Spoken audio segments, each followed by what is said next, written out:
Hello, my name is Anthony Percival. I'm a PhD student working with Dr. Joshua Craver in the Department of Horticulture and Landscape Architecture at Colorado State University, and I'm also a member of Project LAMP. Today, I'll be talking about two categories of electric lighting commonly used in the production of greenhouse crops: supplemental lighting and photoperiodic lighting. But before we go through these differences, I'd like to go over a few terms. Photons are particles of light that can drive photosynthesis and inform plants of the light environment around them. We use the unit moles to measure quantities of photons.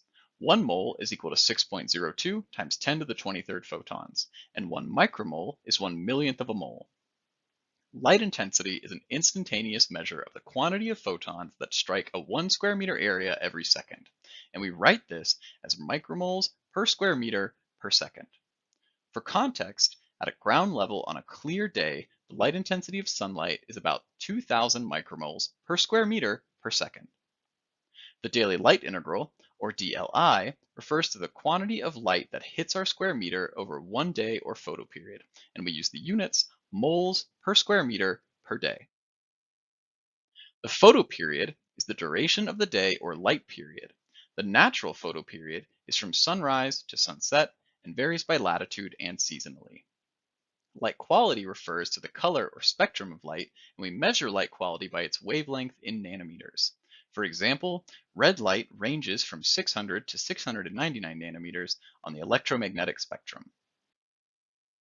Now let's move on to our types of electric lighting. Supplemental lighting is used to supplement or add to the quantity of natural light that plants are receiving in a greenhouse, so fixtures produce a relatively high light intensity. It is most effective when turned on when natural light intensity is low, like on cloudy days or during the winter months when DLI is low.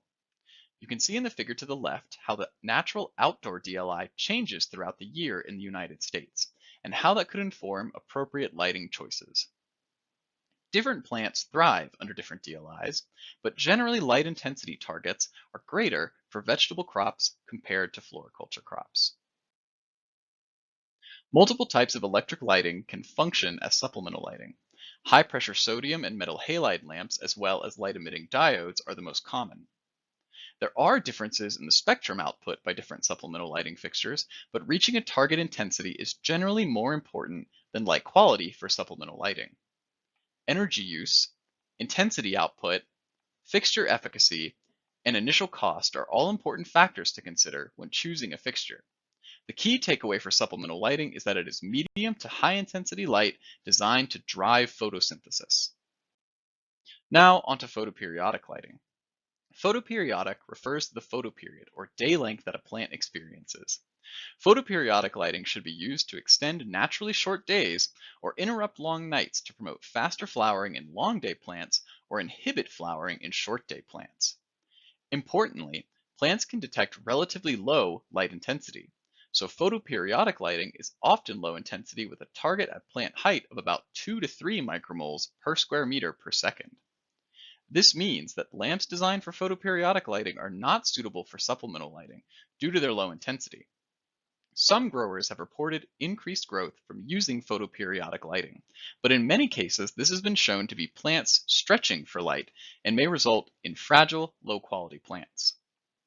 For some plants, light quality can affect the amount of time it takes to initiate flowering, and thus choosing the appropriate light source is important. For example, some long-day plants like Coreopsis, Petunia, and Snapdragon plants show earlier flowering under light sources that contain both red and far red light.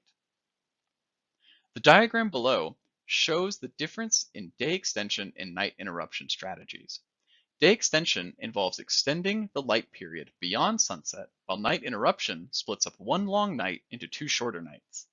The key takeaway for photoperiodic lighting is that it is low intensity light designed to manipulate the photoperiod and should not be used as supplemental lighting. In summary, supplemental lighting is generally high intensity and is used to drive photosynthesis and increase the DLI to produce high quality crops. Light intensity is generally more important for supplemental lighting fixtures than light quality. In contrast, photoperiodic lighting is low intensity and is generally used to regulate flowering responses, and light quality can have a significant effect on these responses. Lights designed for photoperiodic lighting are not appropriate for supplemental lighting because they do not effectively drive photosynthesis. Thank you for watching this brief presentation on the difference between supplemental and photoperiodic lighting. I would like to thank the USDA's Specialty Crop Research Initiative for supporting Project LAMP.